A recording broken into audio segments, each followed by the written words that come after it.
बिस्मिल्लाहिर्रहमानिर्रहीम। अस्सलामुअलैकुम। आज की ताज़ा खबरों के साथ मैं हूं अब्दुल गफ्फार। सबसे पहले आपसे एक रिक्वेस्ट करूंगा, अगर आप हमारे चैनल पे नए हो तो प्लीज़ हमारे चैनल को सब्सक्राइब कर दें। अब चलते हैं आज की ताज़ा तरीन खबरों की तरफ। Traffic alert. अबूज़ेबी के अल मक्ता पुल पर 6 माह पर मुहित बहाली का काम शुरू। अब इस खबर की तफसील। अबूज़ेबी सिटी म्यूनसिपलिटी ने ऐलान किया है कि अबूज़ेबी के अल मक्ता पुल की तज़ीन व आराइश और देखभाल का काम शुरू किया गया है और अक्टूबर 2022 तक जारी रहेगा। अबूज़ेबी सिटी म्यूनसिपलिटी, जो महकमा बल्दियात और ट्रांसपोर्ट से वाबस्ता है, उसने कहा कि पुल के दोनों अतराफ देखभाल, मुरम्मत और तामीराती मंसूबे का मकसद बुनियादी ढांचे के असासों को बेहतर बनाना है, जो अबूज़ेबी की कम्युनिटी को खिदमात फराहम करते हैं। तज़ीन व आराइश के मंसूबे में पुल के स्लैब की असफाल्ट लेवल की मुरम्मत, दोनों तरफ पैदल चलने वाले रास्तों की देखभाल और मुरम्मत, दोबारा पेंटिंग, पुल के नीचे अहम हिस्सों जैसे कंक्रीट और धाती रुकावटों की मुरम्मत शामिल है। कॉस्मेटिक अनासर के लिए बाशमूल पुल के धाती ढांचे में, जिसमें ऊपरी पुल के अनासर और दाखिली खारजी मकामात की बहाली शामिल हैं। म्यूनसिपलिटी ने पुल का इस्तेमाल करने वाले मोटर सवारों पर जोर दिया है कि वो ओवरटेकिंग से गुरेज करें और मरम्मती के कामों के दौरान एहतियात बरतें। उहदेदारों ने कहा है कि तज़ीन व आराइश और मुरम्मत के कामों के दौरान पुल से गुजरने वाली ट्रैफिक की रवानी दोनों सिमतों से मुतासर होगी। म्यूनसिपलिटी के मुताबिक अल मक्ता पुल बहाली के कामों की तकमील के बाद आला तरीन मियार पर पूरा उतरेगा। म्यूनसिपल के एक बयान में कहा गया है कि ये अबूज़ेबी की खूबसूरती और इसकी सहूलियात की तरक्की के साथ मुताबिकत रखता है। इस कदीम पुल को मखसूस साख्ती अलामत इसकी शान और शौकत के साथ बरकरार रखता है। अब चलते हैं हमारी अगली खबर की तरफ। इंतबाह, इस खबर के कुछ हिस्से आपके लिए तकलीफ दे हो सकते हैं। खातून को कत्ल करने पर 4 गैर मुल्कियों को 7 साल कैद, 2 लाख दिरहम जुर्माना। अब इस खबर की तफसील। दुबई की एक अदालत ने मकतूल और कातिल के दोस्त के दरमियान माली तनाज़े पर एक हमवतन खातून को कत्ल करने के इल्ज़ाम में एक एशियाई बाशिंदे को 3 दीगर अफराद के साथ मुजरिम करार दिया। केस की तफसीलात अगस्त 2021 की हैं, जब CID की एक टीम दुबई के नाइफ सेंटर डिस्ट्रिक्ट में कत्ल के मकाम पर पहुंची। एक तफ्तीशी अफसर ने बताया कि उन्हें एक नौजवान एशियाई खातून की लाश इसके कमरे के अंदर मिली है, जिसके पास चाकू पड़ा था। पुलिस एहलकार ने मजीद कहा कि तफ्तीशी टीम ने ऐसे शवाहिद इकट्ठे किए जिनसे इन्हें एशियाई निजात 4 मुश्तबा अफराद की शनाख्त में मदद मिली। मुश्तबा अफराद में से 2 को दुबई और 2 को शारजा एयरपोर्ट से सफ़र करने की कोशिश के दौरान गिरफ्तार किया गया। पूछ-गुछ के दौरान एक मुलजिम ने एतराफ़ किया कि वो वाक़े से 2 रोज़ कबल मुतासरा से मिला था, क्योंकि वो जिस्म फरोशी के लिए इस्तेमाल होने वाले अपार्टमेंट में काम करती थी। इसने तफ्तीशी टीम को बताया कि इसने लड़की को 200 दिरहम दिए थे, जिसके बाद खातून ने इसकी बेइज्जती की और इसे घर छोड़ने को कहा।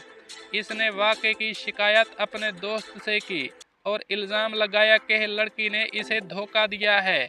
अपने दोस्त की तज़लील का बदला लेने के लिए दूसरे मुलजिम ने बताया कि इसने लड़की से रब्ता किया और इसकी खिदमत तलब की, जिस पर वो रजामंद हो गई। प्लान के मुताबिक वो मुकर्ररा पॉइंट पर मिलने के लिए पहुंचा। इसने लड़की को मुतअद्दिद बार चाकू से मारा। अब चलते हैं हमारी अगली खबर की तरफ। दुबई में कार रजिस्ट्रेशन के लिए आदमी ने दोस्त की बीवी की दस्तावेज़ात का गलत इस्तेमाल किया। अब इस खबर की तफसील। Dubai court of first instance ने एक शख्स को एमिरेट्स ID और अपने दोस्त की बीवी का ड्राइविंग लाइसेंस इस्तेमाल करके इसके नाम से कार रजिस्टर करने के जुर्म में 3 माह कैद की सज़ा सुनाई है। सरकारी रिकॉर्ड के मुताबिक मद्दा अलह जमाशुदा ट्रैफिक जुर्माने की वजह से नई गाड़ी नहीं खरीद सका, इसलिए इसने एक और कार खरीदी।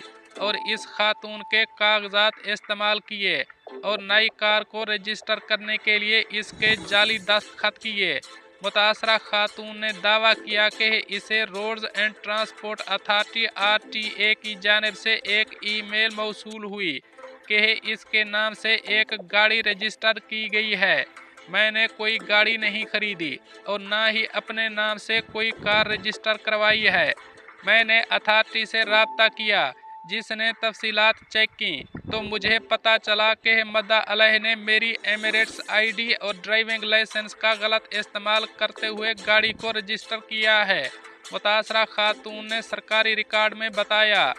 खातून ने अल रशीदिया पुलिस स्टेशन को वाक़े की इतला दी। मद्दा अलैह ने दावा किया कि इसने 8000 दिरहम में कार के बारे में एक ऑनलाइन इश्तहार देखा। इसने गाड़ी को अपने नाम से रजिस्टर करने की कोशिश की, लेकिन जमा होने वाले ट्रैफिक जुर्माने की वजह से नाकाम रहा। मद्दा अलैह ने इल्ज़ाम लगाया कि इसके दोस्त ने इसे बताया कि वो गाड़ी को अपनी बीवी के नाम पर रजिस्टर करवा सकता है। उन्होंने दावा किया कि दस्तावेज़ात की कापी हासिल करने के बाद वो गाड़ी के मालिक के साथ रजिस्ट्रेशन मुकम्मल करने गए।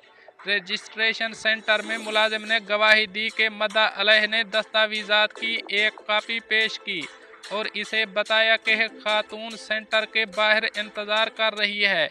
मद्दा अलैह ने जाली दस्तखत किए और मुलाजिम ने लेन देन मुकम्मल कर लिया था। दुबई पब्लिक प्रोसिक्यूशन ने मद्दा अलैह पर सरकारी दस्तावेज़ात के गलत इस्तेमाल और जालसाजी का इल्ज़ाम आयद किया था और इसे 3 माह कैद की सज़ा सुनाई गई, जिसके बाद इसे मुल्क बदर कर दिया जाएगा। अब चलते हैं हमारी अगली खबर की तरफ। ट्रक में लगने वाली आग का मामला, मलबा हटा दिया गया, तहकीकात शुरू। अब इस खबर की तफसील। अबूज़ेबी की तरफ जाने वाली शेख मोहम्मद बिन जायद रोड पर हेवी ट्रक में लगने वाली आग का मामले में पेशरफ्त हुई है। हुक्काम ने ट्रक का मलबा हटा दिया है। इब्तदाई रिपोर्ट के मुताबिक सब्जी और फलों की मंडी के करीब आग भड़क उठी थी, जिसकी वजूहात के बारे में कहा जा रहा है कि वो केबल की खराबी की वजह से लगी थी। दुबई ट्रैफिक डिपार्टमेंट ने रोड के चौराहे को क्लियर किया है और वहां से मलबा हटा दिया गया है। एक बयान में दुबई पुलिस के महकमा ट्रैफिक के डायरेक्टर ब्रिगेडियर सैफ मुहेर अल मजरोई ने कहा कि सुबह 4:15 पर ऑपरेशन रूम को आग लगने की इतला मिली, जिसके फौरन बाद गश्त को जाए वक़ूआ पर रवाना किया गया। अल मजरोई ने कहा कि ट्रैफिक के गश्त ने सड़क को घेरे में ले लिया, जिसकी वजह से जली हुई गाड़ी सिविल डिफेंस और रेस्क्यू टीमों के ज़ेरे इस्तेमाल थी। हमवार ट्रैफिक को यकीनी बनाने के लिए सड़कों को क्लियर कर दिया गया और गाड़ियों की रवानी तकसीम की गई। अल मजरोई ने कहा कि आवाम को इनकी हिफाजत को यकीनी बनाने और फायर फाइटर के काम में मदद के लिए साइट तक पहुंचने से रोक दिया गया था। दोस्तों, ये थी कुछ आज की ताज़ा तरीन अपडेट्स जो मैंने आपके साथ शेयर की। मिलते हैं अगली खबरों के लिए, तब तक मुझे दीजिए इजाज़त। अल्लाह हाफ़िज़ नासर।